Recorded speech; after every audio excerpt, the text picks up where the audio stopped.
Tervetuloa seuraamaan meikä jakso numero 13. Ja nyt tosiaan Teemu koittaa saada kameliderbiä valmiiksi.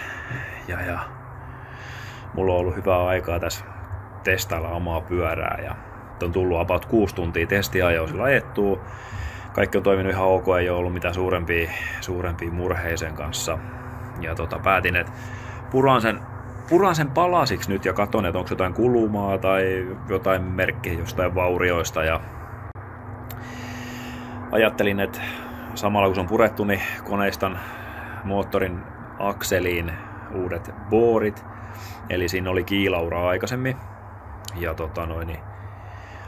se tuntui siltä, että se oli niin lyhyt se kiilaura, kun se akseli jouduttiin lyhentämään jonkun verran. Ajattelin, että saadaan enemmän kontaktipinta-alaa, kun tehdään boorit siihen, mutta sitten kun mä purin sen moottorin, niin paljastui semmonen ongelma, että yksi magneetti oli halki. Ja mä otin yhteyttä valmistajaan ja he lupas suoraan tehtaalta lähettää mulle pikana uuden magneettiparin.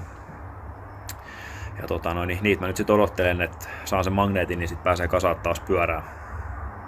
Mutta siinä välissä ajattelin, että päivittelen pyörää hiukan. Ja semmoiselta sivustolta kuin soe.fi löytyi tämmönen paineanturi, joka on nyt sit 200 baariin asti. Ja tää olisi tarkoitus implementoida siihen jarrulinjaa. Ja siihen tuli mukaan tämmönen panjopultti. Ja tolla olisi tosiaan tarkoitus nyt sit tehdä se regeneratiivinen jarru siihen. Ja mulla on nyt oikeastaan 2 vaihtoehtoa. Mä laitan sen joko sillä tavalla, että paineanturi kytketään takajarruun ja sitä kautta sit mitataan se, paljonko halutaan jarruttaa moottorin avulla. Tai toinen vaihtoehto on se, että mä kytken sen etujarruun ja siinä kohtaa, kun aletaan painaa etujarruun, niin tavallaan toi alkaisi kohtuu pian jarruttamaan takarengasta moottorin avulla.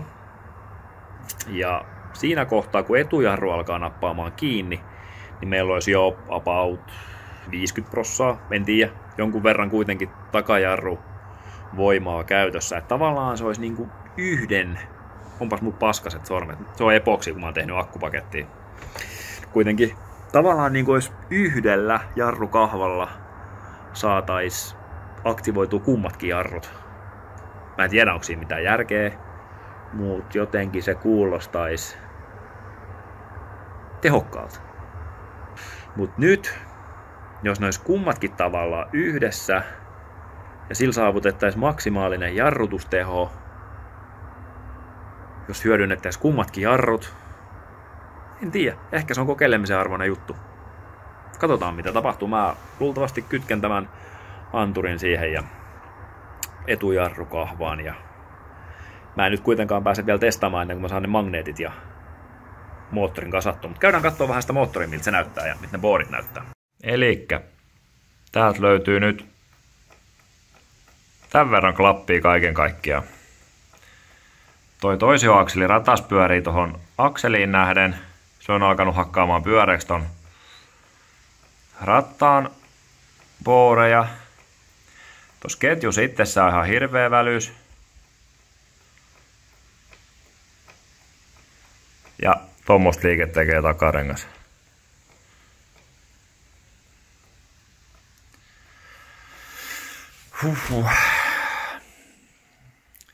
Ja toi kiilaura tosta murtuu ihan hetkenä minä hyvänsä. Siinä näkyy sähkömoottori purettuna. Meillä on roottorin kiilat. Sitten on staattori näkyy tässä. Ja tässä moottorissa on ilmeisen hyväkokoiset jäähdytyskanavat tässä vaipassa.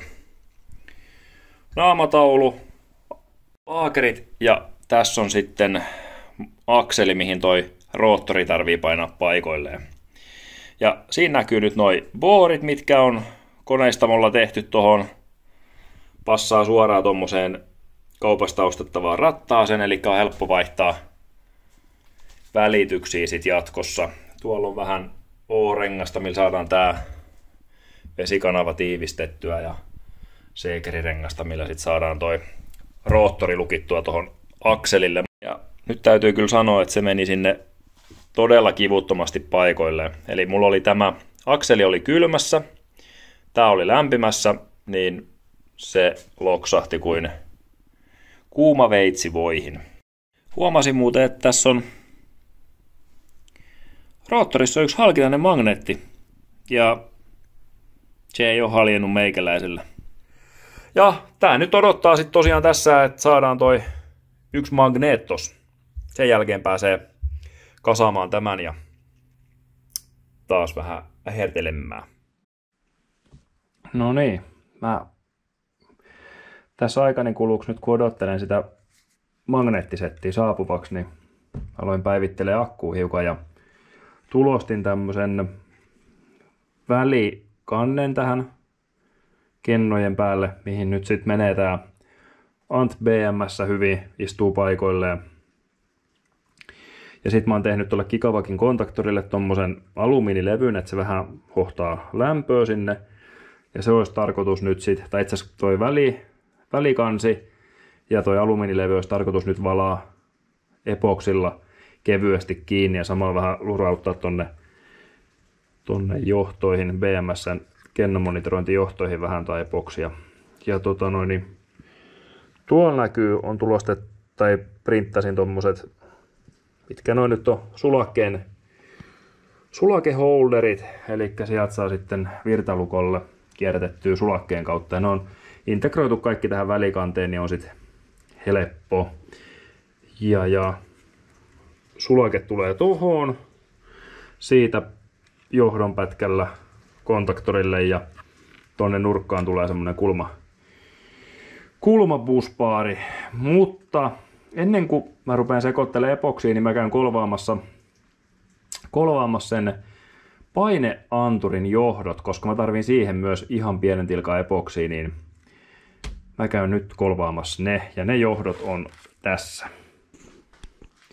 Eli mä oon siitä nyt leikannut sen ylimääräisen liitinrungon pois, ja mä juotan suoraan tonne sisuksiin nämä piuhat kiinni.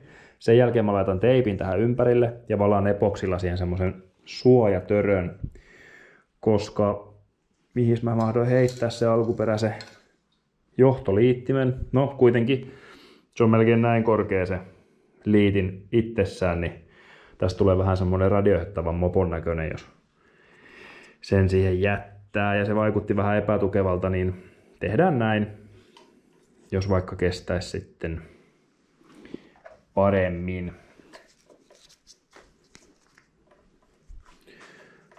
Ja sitten seuraavan kerran, kun mä menen ostaa tinaa, niin muistuttakaa, että mä en osta mitään 0,01 millistä. Tätä saa kierittää 4 kerrosta limittäin, että hän kanssa pystyy mitään juottamaan.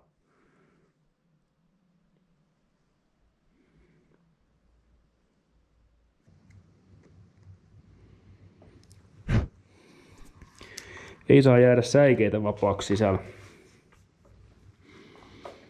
Noin. Nyt meillä olisi siinä tämmönen niin sanottu nivaska. Testaan, että ne pysyy kiinni, kyllä. Tietenkin näyttää vähän kamalalta, mutta sinne ne on kaikki sulanut kyllä. Ihan hyvin, ei näytä kylmiltäkään. Sitten teippiä ja epoksia. Nyt tässä olisi epoksia ja mä luulen, että tästä tulee ihan jäätävä sotku. Ei vitsi.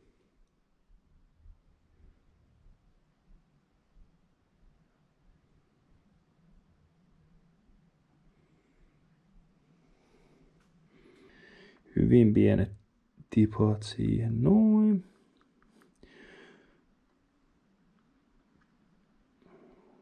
Yes. Sitten, ei kai siinä on tommonen suppilo nyt ja sitten koitetaan saada sinne noin epoksit tiputettua.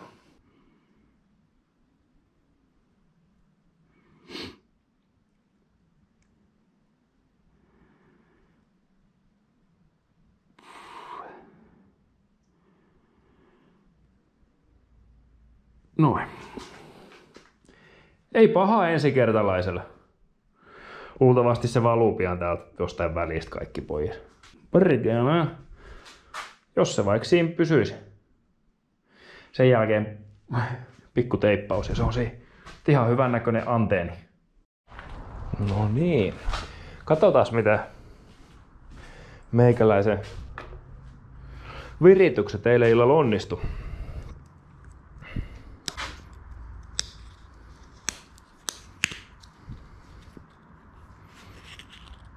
Ei paha. Itse asiassa aika hyvä. Otetaan vielä kaikki nämä pois täältä. Se riitti.